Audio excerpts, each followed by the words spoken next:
Manlay Guten Tag, ako po si Tony Velasquez.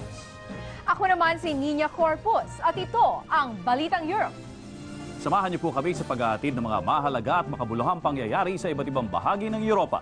Saan man dako ng mundo, asahan niyong naroon kami, handang maglingkod sa bawat kapamilyang Pilipino.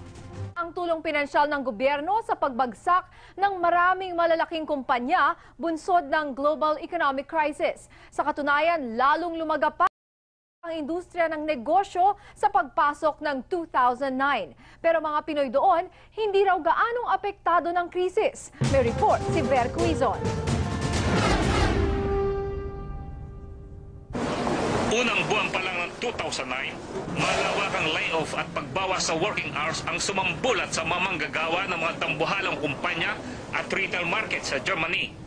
Ang higanting retail store na Metro ay nakatakdang magbawas ng 15,000 trabahador.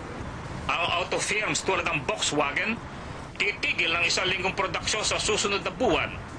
Apektado rito ang mahigit 60,000 empleyado.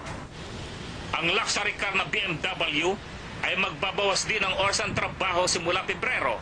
Dahil dito, mababawasan ng 7% ang sahod ng kanilang mga manggagawa. Ang HRE o Hypo Real Estate na nasa Munich at Berlin ang pinakasapul ng krisis. Dahil lugi, magbabawas sila ng kalahati ng kanilang mga tauhan sa loob ng 3 taon. Nagsumiti na rin ang Qimonda, isang memory chip company sa Munich ng insolvency matapos malugi ng 3 bilyong euros noong nakaraang taon. Ang higanting engineering company na Siemens ay nagbawas din ng working hours ng mga manggagawa sa kanilang 3 planta.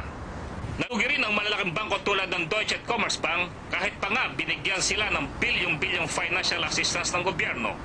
Sa lahat ng kinakaharap na krisis sa ekonomiya ng Germany, tila hindi naman apektado rito ang mga Pinoy. Karamihan kasi sa kanila ay nagtatrabaho sa mga hospital at home for the aged na subsidized ng Estado. At hindi naman nagtatanggalan sa amin. Kaya kami namang lahat ng mga personal ay hindi kami tinatanggal. Siguro naman hanggang sa matapos ako at after 3 years ay ako ay magre-retire na. Pero kung magpapatuloy ng krisis sa Germany, apektado ang mga pribilehiyo at benepisyong matatanggap ng mga empleyado tulad ng vacation pay, Christmas bonus at 13th month pay at kabilang ang mga Pinoy sa maaapektuhan nito. Para sa Balitang Europe, Ver Quizon, SN Germany.